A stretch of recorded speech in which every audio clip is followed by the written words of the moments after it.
Here's something that would have sounded ridiculous 10 years ago.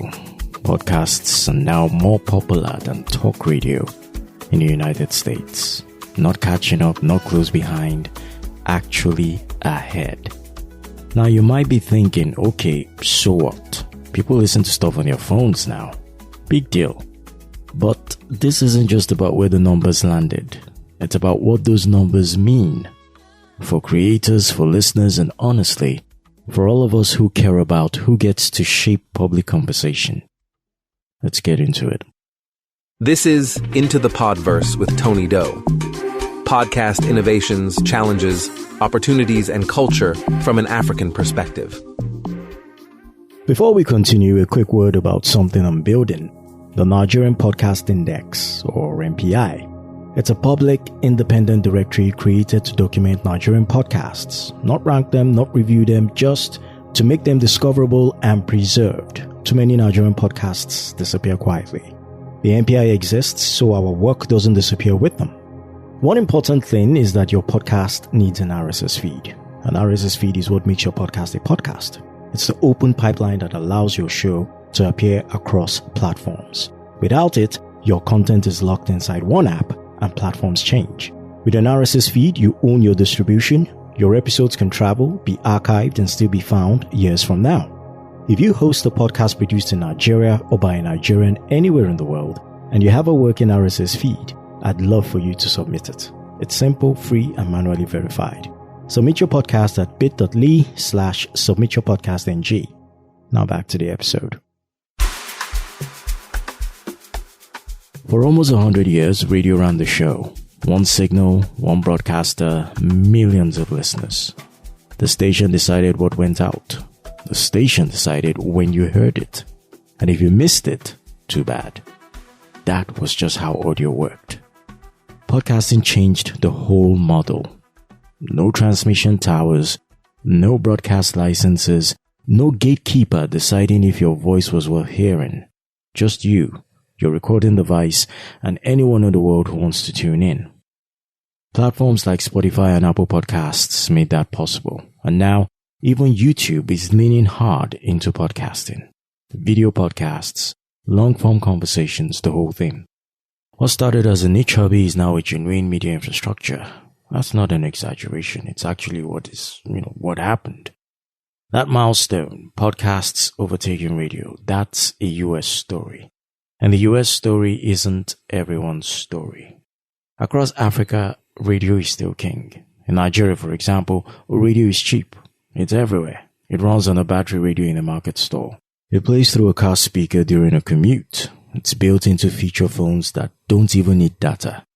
And it carries real cultural weight. Morning devotionals, political debates, familiar voices people have trusted for decades.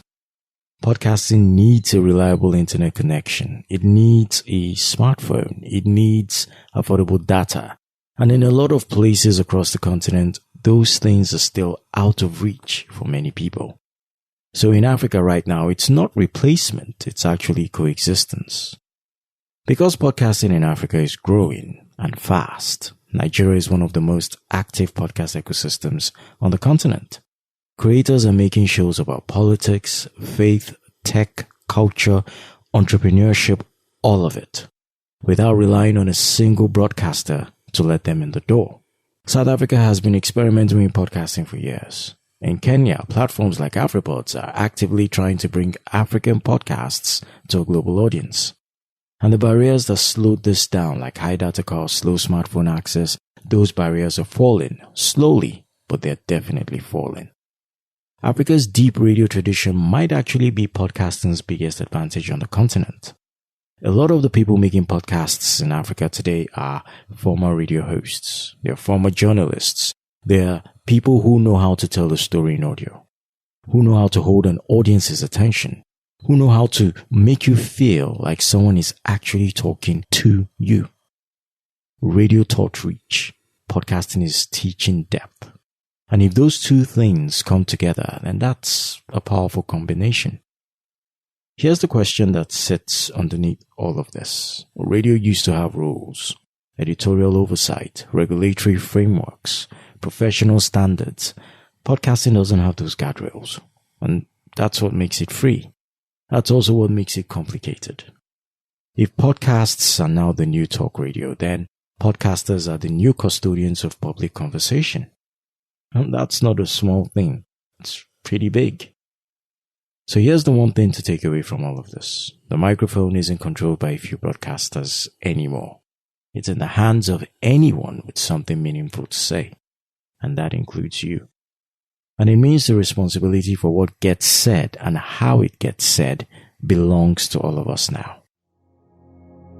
Thanks for listening to Into the Podverse. If this got you thinking, share it with someone you know who's thinking about starting a podcast, or someone who still swears by radio. Either way, the conversation is worth having. We'll see you on the next one.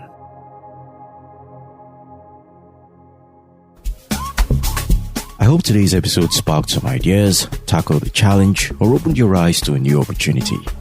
If you enjoyed the show, be sure to subscribe, share, and leave a review. Your support helps keep this conversation going. And if you've got thoughts or stories of your own, then please reach out to me at Tony Doe Media on social media. I'd love to hear them. Until next time, keep innovating, growing, and chasing those opportunities. Chat again soon.